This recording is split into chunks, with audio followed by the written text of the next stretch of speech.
Hi hello ನಮಸ್ತೆ friends, ಎಲ್ಲರೂ ಹೇಗಿದ್ದೀರಿ? ಆರಾಮಾಗಿದ್ರೆ ನಾನು ಕೂಡ ಆರಾಮಾಗಿದ್ದೀನಿ. ಇವತ್ತು ನನ್ನ ರೇಷನ್ ಅಕ್ಕಿ ಬಳಸ್ಕೊಂಡು 3 ತರ ದೋಸೆ ಮಾಡೋದನ್ನ ತೋರಿಸ್ತಾ ಇದೀನಿ. ಹೇಗ್ ಮಾಡುದು ಮತ್ತೆ ಇದಕ್ಕೆ ಏನೇನ್ ಬೇಕಂತ ನೋಡ್ಕೊಂಡ್ ಬರೋಣ ಬನ್ನಿ. ನೋಡಿ, ಅದಕ್ಕೆ ಮೊದಲಿಗೆ ಒಂದು ಬೌಲ್ ತಗೊಂಡಿದ್ದೀನಿ. ಅದಕ್ಕೆ ರೇಷನ್ ಅಕ್ಕಿ ಹಾಕೊಂತ ಇದ್ದೀನಿ. ನೋಡಿ, ಈ ಬಟ್ಲಲ್ಲೇ ನಾನು 3 ಬಟ್ಲಷ್ಟು ಅಕ್ಕಿನ ಹಾಕೊಂತ ಇದ್ದೀನಿ. ನೋಡ್ತಿರ್ಬೋದು ನೀವು. ಈ 3 ಬಟ್ಲು ಅಕ್ಕಿಗೆ 1 ಬಟ್ಲಷ್ಟು ಉದ್ದಿನ ಬೇಳೆ ಹಾಕೋಬೇಕು. ನೋಡಿ, ನಾ ಇವಾಗ ಉದ್ದಿನ ಕಾಳು ಹಾಕೊಂತಿದೀನಿ. ನನ್ ಕಡೆ ಉದ್ದಿನ ಬೇಳೆ ಇರ್ಲಿಲ್ಲ, ಅದಕ್ಕೆ ನಾನು ಉದ್ದಿನ ಕಾಳು ಹಾಕೊಂತಿದೀನಿ. ನೀವು ಬೇಕಿದ್ರೆ ಉದ್ದಿನ ಬೇಳೆ ಕೂಡ ಹಾಕೋಬಹುದು. ಅದಾದ ನಂತರ ಇದಕ್ಕೆ 1/4 ಬಟ್ಲಷ್ಟು ಕಡಲೆ ಬೇಳೆ ಹಾಕೊಂತಿದೀನಿ. ನೋಡಿ, ಕಡಲೆ ಬೇಳೆ ಹಾಕೊಂಡ್ರೆ ದೋಸೆ ಘಮ ಕೂಡ ಚೆನ್ನಾಗಿರುತ್ತೆ, ಟೇಸ್ಟ್ನು ಚೆನ್ನಾಗಿರುತ್ತೆ. ಅದಾದ ನಂತರ ಇದಕ್ಕೆ 1 ಸ್ಪೂನ್ ಅಷ್ಟು ಮೆಂತೆ ಕಾಳು ಹಾಕೊಂಡಿದೀನಿ. ಜಾಸ್ತಿ ಮೆಂತೆ ಕಾಳು ಹಾಕೊಳೋದು ಬೇಡ, ಮತ್ತೆ ಇಲ್ಲಾಂದ್ರೆ ಜಾಸ್ತಿ ಹಾಕೊಂಡ್ರೆ ಕಹಿ ಬಂದ್ಬಿಡುತ್ತೆ. ಅದಕ್ಕೆ 1 ಸ್ಪೂನ್ ಅಷ್ಟು ಹಾಕೊಂಡ್ರೆ ಸಾಕು. ಇವಾಗ ಇದನ್ನ ನೀರ್ ಹಾಕಿ ಕ್ಲೀನ್ ಆಗಿ 1-2-3 ಸಾರಿ ಕ್ಲೀನ್ ಆಗಿ ತೊಳ್ಕೊಂಡ್ ಬರ್ಬೇಕು. ನೋಡಿ, ಇದನ್ನೆಲ್ಲ ಕ್ಲೀನ್ ಆಗಿ ನೀಟಾಗಿ 2-3 ಸಾರಿ ಧೂಳದು ಇರುತ್ತೆ, ಅದಕ್ಕೆ ಕ್ಲೀನ್ ಆಗಿ ತೊಳ್ಕೊಂಡ್ ಬಂದಿದ್ದೀನಿ. ನೋಡಿ, ಇದನ್ನೆಲ್ಲ ಕ್ಲೀನ್ ಆಗಿ ಆದಷ್ಟು ನೀವು 2-3-4 ಸಾರಿ ಆದ್ರೂ ಕ್ಲೀನ್ ಆಗಿ ತೊಳ್ಕೊಂಡ್ರೆ ಚೆನ್ನಾಗಿರುತ್ತೆ. ಇವಾಗ ಇದನ್ನ ಮುಳುಗೋ ಅಷ್ಟು ನೀರ್ ಹಾಕೊಂತಿದೀನಿ ಇದಕ್ಕೆಲ್ಲ. ನೋಡಿ, ಇದಕ್ಕೆ ಆದಷ್ಟು ಸ್ವಲ್ಪ ನೀರನ್ನ ಜಾಸ್ತಿ ಹಾಕೊಳ್ಳಿ, ಮತ್ತೆ ದೊಡ್ಡ ಬೌಲ್ನಲ್ಲೇ ನೆನಕೊಳ್ಳಿ. ಉದ್ದಿನ ಬೇಳೆ ಮತ್ತೆ ಕಡ್ಲಿ ಬೇಳೆ ಎಲ್ಲ ನೆನೆದ ಮೇಲೆಲ್ಲ ಬರುತ್ತೆ, ಅದಕ್ಕೆ ಸ್ವಲ್ಪ ದೊಡ್ಡ ಪಾತ್ರೆಯಲ್ಲಿ ಇದನ್ನ ನೆನಕ್ ಇಟ್ಕೊಳ್ಳಿ. ಇವಾಗ ನಾನು ಬೆಳಿಗ್ಗೆ 10 ಗಂಟೆಗೆ ನೆನೆಕೊಂಡು ರಾತ್ರಿಗೆ ಇದನ್ನ ರಾತ್ರಿ 10 ಗಂಟೆ ಹಿಂಗೆ 8 ತಾಸು ಹಿಂಗೆ ನೆನೆಕೊಂಡು ರುಬ್ಕೊಂಡು ಬರ್ತೀನಿ. ನೋಡಿ, ಇವಾಗ ಇದಕ್ಕೆ ನೋಡಿ ರಾತ್ರಿನ ನಾನು ರುಬ್ಕೊಂಡು ಬಂದಿದ್ದೀನಿ. ನೋಡಿ, ಇದನ್ನ 8 ಅಥವಾ 10 ತಾಸು ಅಕ್ಕಿ ನೆನೆಕೊಂಡು ರಾತ್ರಿಗೆ ರುಬ್ಕೊಂಡು ಬಂದಿದ್ದೀನಿ. ಹೇಗೆ ಎಲ್ಲ ಹಿಟ್ಟು ಚೆನ್ನಾಗಿ ಎಲ್ಲ ಹೇಗ್ ನೆಂದಿದೆ ಅಂತ ನೋಡಿ. ಹೇಗ್ ಉಬ್ಕೊಂಡಿದೆ ನೋಡಿ, ಹಿಟ್ಟೆಲ್ಲ ಚೆನ್ನಾಗಿ ಸೂಪರ್ ಆಗಿ ಉಬ್ಕೊಂಡಿದೆ. ಈ ತರ ಆದ್ರೆ ರಾತ್ರಿನ ನೀವು ರುಬ್ಬಿಟ್ಕೊಂಡ್ರೆ ಈ ತರ ಹಿಟ್ಟೆಲ್ಲ ನೀಟಾಗಿ ಚೆನ್ನಾಗಿ ಉಬ್ಬಿ ಚೆನ್ನಾಗಿ ಬರುತ್ತೆ. ಇವಾಗ ಇದಕ್ಕೆ ರುಚಿಗೆ ತಕ್ಕಷ್ಟು ಉಪ್ಪು ಹಾಕೋಣ.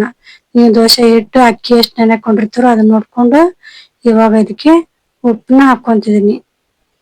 ನೋಡಿ, ನಾನು 1.5 ಸ್ಪೂನ್ ಅಷ್ಟು ಸಾಲ್ಟ್ ಹಾಕೊಂಡಿದೀನಿ. ಅದಾದ ನಂತರ ಇದಕ್ಕೆ ಅರ್ಧ ಚಮಚದಷ್ಟು ಸಕ್ಕರೆ ಹಾಕೊಂತಿದೀನಿ.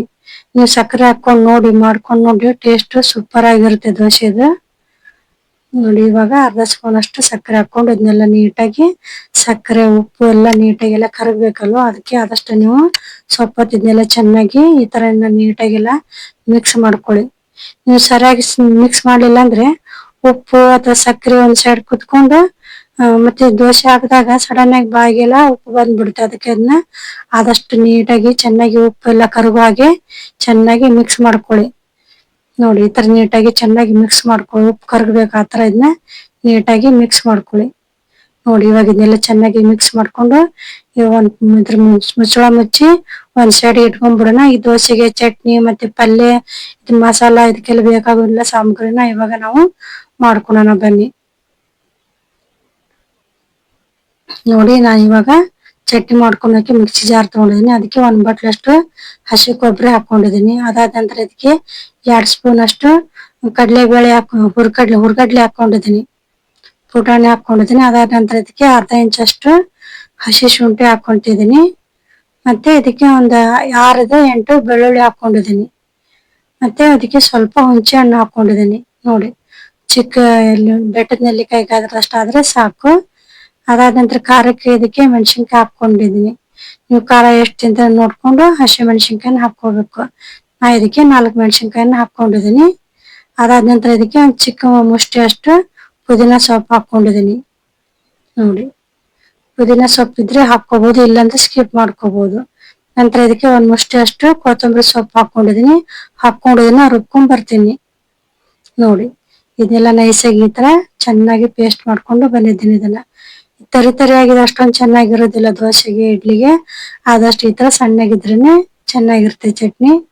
ನೋಡಿ, ಈ ಬೌಲ್ಗೆ ಇದನ್ನೆಲ್ಲ ಹಾಕೊಂಡಿದೀನಿ. ಇಲ್ಲ ಚಟ್ನಿನ ಇದಕ್ಕೆ ಹಾಕೊಂಡು ಇವಾಗ ಇದಕ್ಕೆ ಒಗ್ಗರಣೆನ ಹಾಕೋಣ ಬನ್ನಿ. ನೋಡಿ, ಇದಕ್ಕೆ ಎಣ್ಣೆ ಹಾಕಿ ಕಾಯ್ದಕ್ಕೆ ಇಟ್ಕೊಂಡಿದ್ದೀನಿ. ಇದಕ್ಕೆ 1 ಸ್ಪೂನ್ ಅಷ್ಟು ಕಡಲೆಬೇಳೆ ಹಾಕೊಂಡಿದೀನಿ. ಅದಾದ ನಂತರ 1/4 ಟೀ ಸ್ಪೂನ್ ಅಷ್ಟು ಸಾಸಿವೆ, 1/4 ಟೀ ಸ್ಪೂನ್ ಅಷ್ಟು ಜೀರಿಗೆ ಹಾಕೊಂಡಿದೀನಿ. ಅದಾದ ನಂತರ ಇದಕ್ಕೆ 4-5 ಬೆಳ್ಳುಳ್ಳಿ ಹೆಸಳನ್ನ ಹಾಕೊಂಡಿದೀನಿ. ನಾವು ರುಬ್ಬೋಗು ಕೂಡ ಹಾಕೊಂಡಿದೀವಿ, ಅದಕ್ಕೆ ಇದಕ್ಕೆ ಕಡಿಮೆ ಬೆಳ್ಳುಳ್ಳಿ ಹಾಕೊಂಡ್ರೆ ನಡೆಯುತ್ತೆ. ಅದಾದ ನಂತರ 1 ಮೆಣಸಿನ್ಕಾಯಿನ ಈ ತರ ಕಟ್ ಮಾಡಿ ಹಾಕೊಂಡಿದ್ದೀನಿ. ನೀವು ಬೇಕಾದ್ರೆ ಇದಕ್ಕೆ ಚಿಕ್ಕ ಚಿಕ್ಕ ಪೀಸ್ ಕೂಡ ಮಾಡಿ ಹಾಕೋಬಹುದು ಮೆಣಸಿನ್ಕಾಯಿನ. ನಂತರ ಇದಕ್ಕೆ ಸ್ವಲ್ಪ ಕರಿಬೇವು ಸೊಪ್ಪನ್ನು ಕೂಡ ಹಾಕೊಂಡಿದ್ದೀನಿ. ಕರಿಬೇವು ಸೊಪ್ಪು ಸ್ವಲ್ಪ ಫ್ರೈ ಆಗಿಂದ ಇದನ್ನ ಗ್ಯಾಸ್ ಸ್ಟವ್ ಆಫ್ ಮಾಡ್ಕೊಂಡು ಇದರಲ್ಲಿ ಹಾಕ್ಬಿಡೋಣ. ನೋಡಿ, ಇದಕ್ಕೆ ಹಾಕೊಂಡ್ಬಿಟ್ರೆ ಆಯ್ತು. ನೋಡಿ, ಇದನ್ನ ಆಮೇಲೆ ಒಂದ್ ಸ್ಪೂನ್ ಅಂದ್ರೆ ಮಿಕ್ಸ್ ಮಾಡ್ಕೋಬೇಕು. ಇದಕ್ಕೆ ಮೇಲ್ಗಡೆಗೆ ಇನ್ನೂ ಸ್ವಲ್ಪ ಕೊತ್ತಂಬರಿ ಸೊಪ್ಪು ಹಾಕೊಂಡು ಮಿಕ್ಸ್ ಮಾಡ್ಕೊಂಡ್ರೆ ಆಯ್ತು. ಇವಾಗ ಬೇರೆ ಚಟ್ನಿನ ಮಾಡ್ಕೊಳೋಣ ಬನ್ನಿ. ಇದಕ್ಕೆ ಇವಾಗ ಕೆಂಪು ಚಟ್ನಿನ ಮಾಡ್ಕೊಳೋಣ. ದೋಸೆಗೆ ಮೇಲ್ಗಡೆ ಹಚ್ಚೋದಕ್ಕೆ ಕೆಂಪು ಚಟ್ನಿ ಮಸಾಲ ಬೇಕಲ್ಲ, ಅದಕ್ಕೆ ಮಸಾಲಾನ ಮಾಡ್ಕೊಂತಿದೀನಿ. ಇದಕ್ಕೆ 1 ಸ್ಪೂನ್ ಅಷ್ಟು ಧನಿಯಾ ಕಾಳು ತಗೊಂಡಿದೀನಿ. ನೋಡಿ, ಇದನ್ನ ಫ್ರೈ ಹುರ್ಕೊಂಡಿಲ್ಲ, ಹಾಗೇನೆ ತಗೊಂಡಿದೀನಿ. ಅದಾದ ನಂತರ ಇದಕ್ಕೆ ಒಂದ್ ಅರ್ಧ ಇಂಚಷ್ಟು ಹಸಿ ಶುಂಠಿ ಹಾಕೊಂತಿದೀನಿ.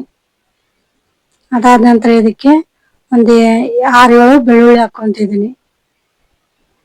ಅದಾದ ನಂತರ ಇದಕ್ಕೆ ಮೆಣಸಿನ್ಕಾಯಿನ ಅವಾಗ್ಲೇ ನಾನು 1 ಅವರ್ ಮುಂಚೆನೆ ನೆನೆಯಕ್ಕೆ ಇಟ್ಕೊಂಡಿದ್ದೆ ಬಿಸಿನೀರಲ್ಲಿ. ನೋಡಿ, ನಿಮ್ಗೆ ಟೈಮ್ ಇದ್ರೆ 1 ಅವರ್ ನೆನೆಕೊಳ್ಳಿ, ಇಲ್ಲ ಅಂದ್ರೆ 15 ನಿಮಿಷ ಬಿಸಿನೀರಲ್ಲಿ 15 ನಿಮಿಷ ಅಥವಾ ಅರ್ಧ ತಾಸು ನೆನೆಕೊಂಡ್ರೆ ಆಯ್ತು. ಇವಾಗ ಇದನ್ನೆಲ್ಲ ಮೆಣಸಿನ್ಕಾಯಿನ ಇದಕ್ಕೆ ಹಾಕೊಂತಿದೀನಿ. ನೋಡಿ, ಎಲ್ಲ ನೆನೆಯಕ್ಕೆ ಇಟ್ಕೊಂಡ್ರಂತ ಮೆಣಸಿನ್ಕಾಯಿನ ಮತ್ತೆ ಹಾಕೊಂಡಿದೀನಿ. ಅದ್ರಲ್ಲಿರುವಂತ ನೀರನ್ನು ಕೂಡ ಹಾಕೊಂಡಿದೀನಿ. ನೋಡಿ, ಇವಾಗ ಇದನ್ನ ರುಬ್ಬೇಕು. ನೀವು ನೀರ್ ಬೇಕಿದ್ರೆ ಹಾಕೋಬಹುದು, ಅದ್ರದ್ದು ಬೇಡ ಅಂದ್ರೆ ಖಾರ ಇರುತ್ತೆ, ನೀವು ಖಾರ ತಿನ್ನೋರಾದ್ರೆ ಹಾಕೊಂಡು ರುಬ್ಕೋಬಹುದು. ಇವಾಗ ನೋಡಿ, ಇದನ್ನ ಸ್ವಲ್ಪ ರುಬ್ಕೊಂಡ್ ಬಂದಿದೀನಿ. ಇದಕ್ಕೆ ಸಾಲ್ಟ್ ಹಾಕೋಣ. ಅವಾಗ್ಲೇ ಸಾಲ್ಟ್ ಹಾಕೊಂಡ್ರೆ ಅಷ್ಟೊಂದು ಗೊತ್ತಾಗೋದಿಲ್ಲ, ಅಳತೆ ಗೊತ್ತಾಗೋದಿಲ್ಲ. ಇವಾಗ ಹಾಕೊಂಡ್ರೆ ಅಳತೆ ಗೊತ್ತಾಗುತ್ತೆ. ಅವಾಗ ಮೆಣಸಿನ್ಕಾಯಿ ಬಾಳ ಆಗಿರುತ್ತಲ್ವಾ, ಅದಕ್ಕೆ ಅದು ಬಾಳ ಹಾಕೊಂಡ್ಬಿಡ್ತೀವಿ. ಅದಕ್ಕೆ ಈಗ ಹಾಕೊಂಡ್ರೆ ಅಳತೆ ಗೊತ್ತಾಗುತ್ತೆ. ನೋಡಿ, ಇವಾಗ ಇದಕ್ಕೆ ಇನ್ನೂ ಸ್ವಲ್ಪ ಬಿಸಿನೀರ್ ಹಾಕೊಂಡು ಸ್ವಲ್ಪ ಎಣ್ಣೆ ಹಾಕೊಂಡು ರುಬ್ಕೊಂಡ್ ಬಂದಿದ್ದೀನಿ. ನೋಡಿ, ಕಲರ್ ಸೂಪರ್ ಆಗಿ ಬಂದಿದೆ ಅಂತ. ಬನ್ನಿ, ಇವಾಗ ಈ ಚಟ್ನಿ ಆಯ್ತು. ಈಗ ದೋಸೆಗೆ ಪಲ್ಯ ಮಾಡ್ಕೊಳ್ಳೋಣ ಬನ್ನಿ. ನೋಡಿ, ಒಂದ್ ಪಾತ್ರೆನ ಕಾಯ್ದಕ್ಕೆ ಇಟ್ಕೊಂಡಿದೀನಿ. ಇವಾಗ ಇದಕ್ಕೆ 1.5 ಸ್ಪೂನ್ ಅಷ್ಟು ಎಣ್ಣೆ ಹಾಕೊಂತಿದೀನಿ. ನೋಡಿ, ಇಷ್ಟು ಎಣ್ಣೆ ಆದ್ರೆ ಸಾಕು, ಜಾಸ್ತಿ ಎಣ್ಣೆ ಬೇಕಾಗುದಿಲ್ಲ. ಇದಕ್ಕೆ 1.5 ಸ್ಪೂನ್ ಆದ್ರೆ ಸಾಕು. ನಂತರ ಇದಕ್ಕೆ 1 ಸ್ಪೂನ್ ಅಷ್ಟು ಕಡಲೆಬೇಳೆ ಹಾಕೊಂಡಿದೀನಿ. ಅದಾದ ನಂತರ 1 ಸ್ಪೂನ್ ಅಷ್ಟು ಉದ್ದಿನ ಕಾಳನ್ನ ಹಾಕೊಂಡಿದೀನಿ. ಅದಾದ ನಂತರ ಇದಕ್ಕೆ 1/4 ಟೀ ಸ್ಪೂನ್ ಅಷ್ಟು ಸಾಸಿವೆ ಹಾಕೋಬೇಕು, ಮತ್ತೆ ಜೀರಿಗೆ ಕೂಡ ಹಾಕೋಬೇಕು 1/4 ಟೀ ಸ್ಪೂನ್ ಅಷ್ಟು. ನಂತರ ಇದಕ್ಕೆ ಸ್ವಲ್ಪ ಕರಿಬೇವು ಸೊಪ್ಪು ಹಾಕೊಂಡಿದೀನಿ. ನೋಡಿ, ಉದ್ದಿನ ಬೇಳೆ ಮತ್ತೆ ಕಡಲೆಬೇಳೆ ಅದೆಲ್ಲ ಎಣ್ಣೆಲಿ ಚೆನ್ನಾಗಿ ಫ್ರೈ ಮಾಡ್ಕೋಬೇಕು.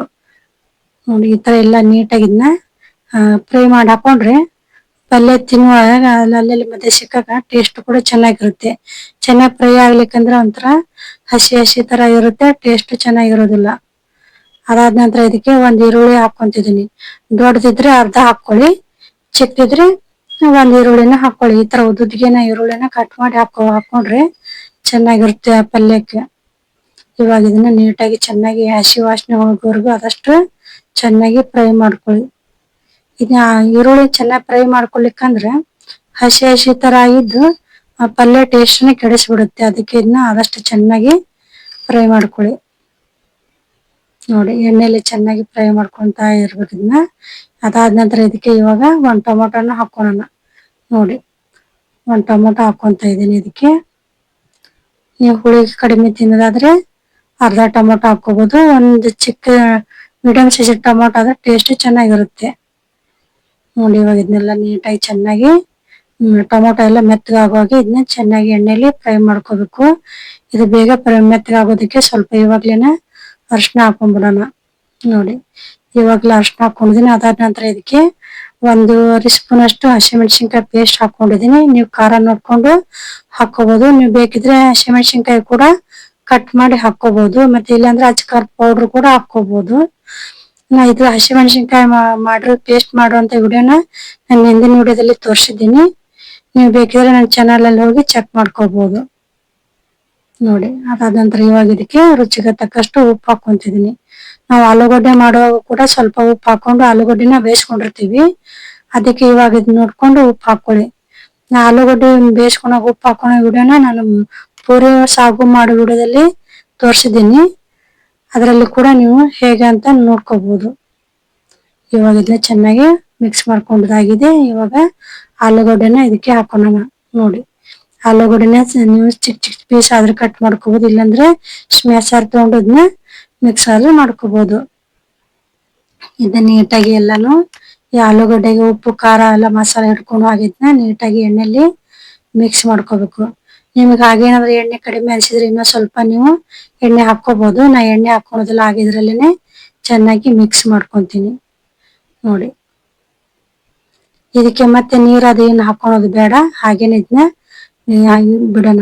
ನೀರ್ ಹಾಕೊಳೋದು ಬೇಡ. ಇದಕ್ಕೆ ನೀರ್ ಹಾಕೊಂಡ್ರೆ ಬಾಳತನ ಸಾಯಂಕಾಲದವರೆಗೂ ತಡೆಯೋದಿಲ್ಲ, ಮಧ್ಯಾಹ್ನದವರೆಗೂ ತಡೆದಿಲ್ಲ, ಬೇಗನೆ ಇದಾಗ್ಬಿಡುತ್ತೆ. ಅಷ್ಟು ಸ್ಮೆಲ್ ಚೆನ್ನಾಗಿರೋದಿಲ್ಲ. ಅದಕ್ಕೆ ನೀರ್ ಹಾಕೊಳ್ದೇನೆ ಮಾಡಿ. ಇವಾಗ ಮುಚ್ಚಳ ಮುಚ್ಚಿ 3 ನಿಮಿಷ ಸಣ್ಣ ಉರಿಯಲ್ಲಿ ಬೇಯಿಸ್ಕೊಂಡ್ ಬರ್ತೀನಿ ನೋಡಿ. ಇವಾಗ 3 ನಿಮಿಷ ಆಗಿದೆ. ಇವತ್ತು ತೆಗೆದು ನೋಡ್ತಾ ಇದ್ದೀನಿ, ಎಲ್ಲ ಚೆನ್ನಾಗಿ ಬೆಂದಿದೆ.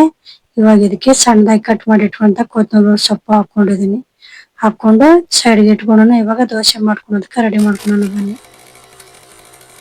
ನೋಡಿ. ದೋಸೆ ಮಾಡ್ಕೊಳೋದಕ್ಕೆ ದೋಸೆ ತವನ ಕಾಯ್ದಕ್ಕೆ ಇಟ್ಕೊಂಡಿದೀನಿ. ಇವಾಗ ಒಂದು ಒದ್ದೆ ಬಟ್ಟೆಲಿ ಇದನ್ನ ಈ ತರ ಒರೆಸ್ಕೊಂಡಿದೀನಿ. ಇವಾಗ ಇದಕ್ಕೆ ದೋಸೆಗೆ ಹಿಟ್ಟು ಹಾಕೊಂತಿದ್ದೀನಿ ಹಂಚಿಗೆ ನೋಡಿ. ಇದು ನಿಮ್ಗೆ ಯಾವ ಸೈಜ್ಗೆ ಬೇಕೋ ಆ ಸೈಜ್ಗೆ ದೊಡ್ಡದಾಗಿ ಮಾಡ್ಕೋಬಹುದು, ಚಿಕ್ಕದಾಗಿ ಮಾಡ್ಕೋಬಹುದು. ನಿಮ್ಗೆ ತೆಳುವಾಗಿ ಬೇಕಂದ್ರೆ ತೆಳುವಾಗಿ ಮಾಡ್ಕೋಬಹುದು, ದಪ್ಪನಾಗಿನ ಮಾಡ್ಕೋಬಹುದು. ಈ ತರ ನೀಟಾಗಿ ನಿಮ್ಗೆ ಎಷ್ಟು ಸೈಜ್ಗೆ ಬೇಕೋ ಅಷ್ಟು ಮಾಡ್ಕೋಬಹುದು ನೋಡಿ. ಈ ತರ ನೀಟಾಗಿ ಚೆನ್ನಾಗಿ ಇದು ಮಿಕ್ಸ್ ಈ ತರ ಹಾಕೊಳ್ಳಿ ನೋಡಿ. ಹೊಸ ತವ ಇದು, ಸ್ವಲ್ಪ ಬೇಗನೆ ಇದು ಹಾಕಾಕತ್ತಿತ್ತು ನೋಡಿ. ಇವಾಗ ಒಂದು ಮುಚ್ಚಳ ಮುಚ್ಚಿ ಬೇಯಿಸ್ಕೊಂಡಿದೀನಿ. ಇವಾಗ ಇದಕ್ಕೆ ಆವಾಗ್ಲೇ ಮಾಡಿಟ್ಕೊಂಡಿದ್ದೀವಲ್ಲ ಚಟ್ನಿನ, ಕೆಂಪು ಚಟ್ನಿನ, ಅದನ್ನ ಇದಕ್ಕೆ ಹಾಕೋಣ. ಮಸಾಲಾನ ಕೆಂಪು ಚಟ್ನಿ ಮಸಾಲಾನ ಇದಕ್ಕೆಲ್ಲ ಹಾಕೊಂಡು ಇದಕ್ಕೆಲ್ಲ ಸ್ಪ್ರೆಡ್ ಮಾಡ್ಕೊಂತಿದೀನಿ ನೋಡಿ. ನೀಟಾಗಿ ಇದನ್ನೆಲ್ಲ ಸ್ಪ್ರೆಡ್ ಮಾಡ್ಕೊಂಡ್ರೆ ನೀಟಾಗಿ ಚೆನ್ನಾಗಿ ಟೇಸ್ಟ್ ಕೂಡ ಚೆನ್ನಾಗಿರುತ್ತೆ ನೋಡಿ. ಇದಕ್ಕೆಲ್ಲ ಚಟ್ನಿನ ಚೆನ್ನಾಗಿ ಮಿಕ್ಸ್ ಮಾಡ್ಕೊಂಡಿದೀನಿ. ಈ ತರ ಚಟ್ನಿ ಹಚ್ಕೊಂಡು ಇದಕ್ಕೆಲ್ಲ ದೋಸೆಗೆ ಹಾಕೊಂಡ್ ಮಾಡ್ಕೊಂಡ್ರೆ ಚೆನ್ನಾಗಿರುತ್ತೆ ಟೇಸ್ಟ್. ಅದಾದ ನಂತರ ಇದಕ್ಕೆ 1 ಸ್ಪೂನ್ ಅಷ್ಟು ತುಪ್ಪ ಹಾಕೊಂಡಿದೀನಿ ನೋಡಿ. ನೀವು ತುಪ್ಪನಾರ ಹಾಕೋಬಹುದು, ಬೆಣ್ಣೆ ಆದ್ರೂ ಹಾಕೋಬಹುದು. ಬೆಣ್ಣೆ ಕೂಡ ಮುಂದಿನ ದೋಸೆಯಲ್ಲಿ ನಾನು ಮಾಡಿ ಹಾಕಿ ತೋರಿಸ್ತೀನಿ, ಸ್ಕಿಪ್ ಮಾಡಿದೆ ನೋಡಿ. ಇವಾಗ ನೋಡಿ ಇದು ಬೆಣ್ಣೆನ ತುಪ್ಪನ ಇದಕ್ಕೆಲ್ಲಾನು ಚೆನ್ನಾಗಿ ಮಿಕ್ಸ್ ಹಚ್ಕೊಂತಾ ಇದೀನಿ ಈ ತರ ನೋಡಿ. ಈ ತರ ಇದಕ್ಕೆಲ್ಲ ಕಡೆನೂ ಹಾಗೆ ಹಾಕೊಂಡಿದೀನಿ. ಇವಾಗ ಇದನ್ನ ತಕೊಂತೀನಿ ನೋಡಿ. ನಾ ಆವಾಗ್ಲೇ ಹೇಳಿದ್ನೆಲ್ಲ ಹೊಸ ತವ ಅಂತ ನೋಡಿ. ಹೀಗೆ ಜಾರ್ತಾ ಇದೆ ನೋಡಿ. ಫಸ್ಟ್ಗೆ ಸರಿಯಾಗೇ ಬರ್ಲಿಲ್ಲ, ಆಮೇಲೆ ಬರ್ತಾ ಬರ್ತಾ ಚೆನ್ನಾಗಿ ಬಂತು ದೋಸೆ ನೋಡಿ. ಇವಾಗ ಅದೇ ರೀತಿ ಇದಕ್ಕೆ ಅದಕ್ಕೂ ಸ್ವಲ್ಪ ನೀರ್ ಹಾಕೊಂಡಿದೀನಿ. ನೀರ್ ಹಾಕೊಂಡು ಕೂಡ ಇನ್ನೊಂದು ದೋಸೆ ಮಾಡಿ ತೋರಿಸ್ತಾ ಇದ್ದೀನಿ. ಇದೊಂದು ರೀತಿ ದೋಸೆ ಇದೆ, ಸ್ಕಿಪ್ ಮಾಡಿದೆ ನೋಡಿ.